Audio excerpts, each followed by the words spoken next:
Le décryptage maintenant. La Cour suprême camerounaise a validé, justement, Dorothée le disait, 2 nouvelles candidatures à l'élection présidentielle précédemment récusées, portant à 23 le nombre de candidats définitifs en vue de l'élection du 9 octobre prochain qu'Africa 24 couvrira bien sûr. Au Cameroun, la présidentielle du 9 octobre comptera 23 candidats. Le nombre définitif d'aspirants à la magistrature suprême camerounaise est désormais connu. Mercredi, la Cour suprême du pays a procédé à la validation de 2 candidatures qui faisaient l'objet de contestations, portant à 23 le nombre total de candidatures au siège présidentiel.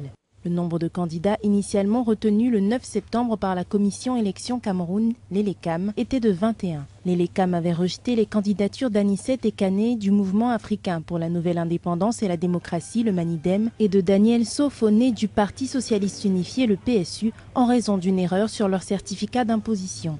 Que le droit, la justice et le bon sens est prévalu. C'est quand même...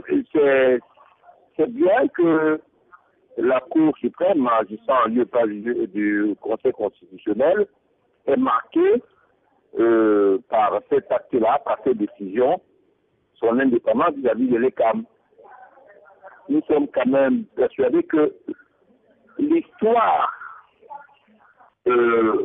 actuellement montre bien qu'il y aura de plus en plus une démarcation entre les institutions et les pouvoirs dictatoriaux. Celui-ci fera désormais partie des opposants qui affronteront le président en exercice Paul Biya dans un scrutin présidentiel à tour unique. Alors, Lucien, la Cour suprême du Cameroun, donc, qui a repêché, on va dire ça comme ça, 2 nouveaux candidats, c'est signe quoi de bon fonctionnement de la justice? C'est un bon signe de bon fonctionnement de la justice, c'est à voir. Mais disons que si les éléments de ce repêchage étaient en bon ordre, il n'y a pas lieu de penser que la Cour suprême devait refuser. En le faisant, la Cour suprême donc permet à l'opposition à M. Biya donc d'être importante, mais dans le même temps, comme nous sommes dans une candidature à tour unique, d'être encore émiettée. Monsieur, vous nous avez rejoint, bien sûr, après la chronique de Dorothée.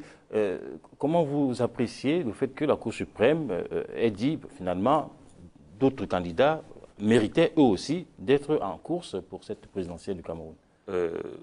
Sur cette présidentielle du Cameroun, moi je pense que c'est plutôt la question de Biya qu'on doit parler de Biya, quoi. Biya qui pose la question sur la Cour suprême. Oui, la Cour suprême, moi sur son fonctionnement, est-ce que ce n'est pas un signe d'indépendance? Est-ce que aussi ce n'est pas une manipulation visant à faire croire que la Cour suprême elle est indépendante aussi au Cameroun? Une manipulation de qui? Du pouvoir du régime du pouvoir. On les enlève, après on les amène. Mais quel intérêt aurait le pouvoir de pratiquer ce genre de manipulation? Comme ça, comme M. Diangue l'a dit, est-ce qu'on ne croirait pas que la Cour suprême au Cameroun elle est indépendante? On peut comprendre que... donc vous êtes en train de dire que l'État a mis ça en place pour faire croire que la Cour suprême est indépendante, mais en fait elle ne l'est pas. Je le soupçonne, parce que la vraie question des élections au Cameroun, ce n'est pas tout ça. La vraie question des élections au Cameroun, c'est que Paul Biya ne devrait plus être là. Et pourquoi il ne devrait plus, alors qu'il est soutenu par un parti, il est soutenu par un peuple? Moi, je ne sais pas s'il est soutenu par un peuple. Hein. Moi, je dis quand même que quelqu'un qui est au pouvoir, je ne sais pas exactement le nombre d'années, vous pourrez me le dire, mais je sais quand même qu'il est là depuis les années 80.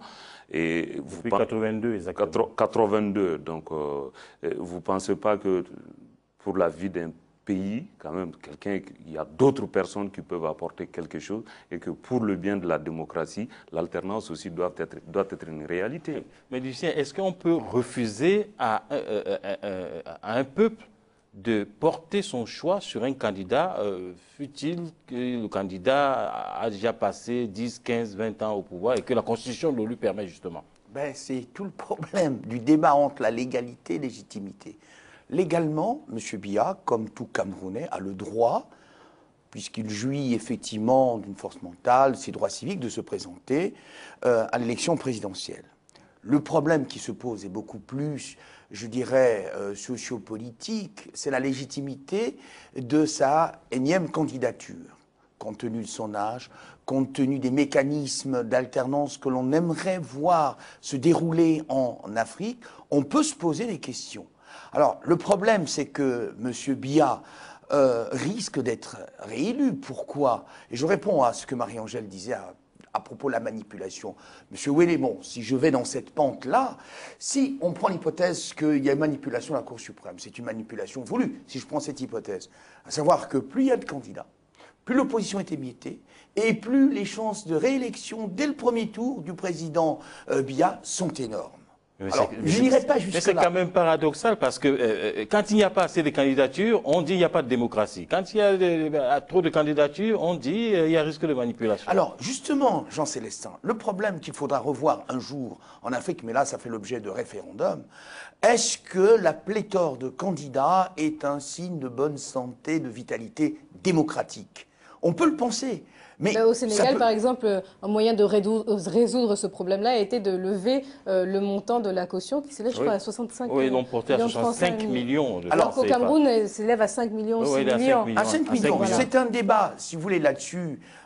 C'est un débat qu'il faut avoir. Il faut que les constitutionnalistes africains profitent de ces accidents qui sont liés aux élections présidentielles pour faire un recensement des problèmes qu'ils doivent mettre dans des ouvrages et présenter aux populations.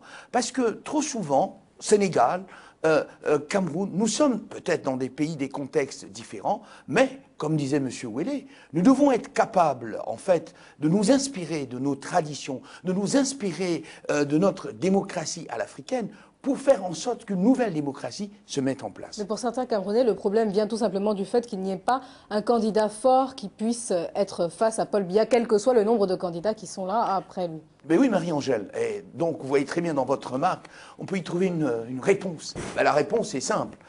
Pourquoi il n'y a pas d'opposition? Ben, il n'y a pas d'opposition parce que la plupart. On ne peut pas dire qu'il n'y a pas d'opposition. Il y a une opposition. Oui, il y a une opposition, mais disons que cette opposition n'est pas organisée.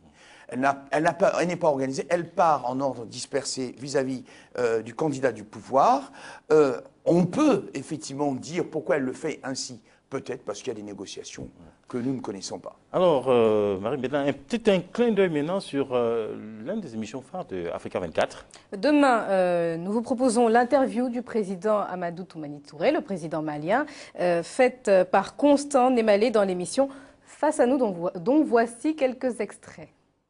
Dans les 3 points, les critères techniques, notamment dans le cas du Mali, mais qui se retrouvent un peu partout, on parle de la biométrie. Quelle est votre appréciation de cette technique? Mais j'avoue que moi, les premières élections du Mali en 1993, nous avons voté sur des cahiers manuscrits. Parce que tout simplement, tout le monde on était d'accord sur ces listes. Et ce sont à part de ces listes que nous avons organisé une série d'élections. Référendum, municipalité, présidentielle 2 fois, législative 2 fois, et que nous avons installé nos institutions. C'était en 1993. Maintenant, on nous parle de biométrie. Ce n'est pas parce que c'est biométrique qu'on ne triche pas. Celui qui élabore le biométrique peut tricher. On dit que, tiens, les chiffres ne mentent pas, c'est vrai, mais un menteur peut chiffrer. Je pense qu'il faut qu'on fasse attention. Ce n'est pas parce que c'est biométrique que tout est juste. Et qu'est-ce qu'on peut avoir comme idée de l'émission de demain? Alors demain, nous aurons dans notre dossier plutôt demain sera consacré à la société au Mali. Et nous aurons aussi la chronique finance que nous présentera un nouveau visage également d'Africa 24, Florencia Simporé. On a déjà hâte d'être à demain. Monsieur Ahmed Ouellet, merci beaucoup vraiment d'avoir répondu à notre invitation. Lucien, merci d'avoir été sur notre plateau. Marie-Angèle, on dit quoi? Rendez-vous demain sur Africa 24, pour une nouvelle émission de l'Africa Newsroom. À demain, merci.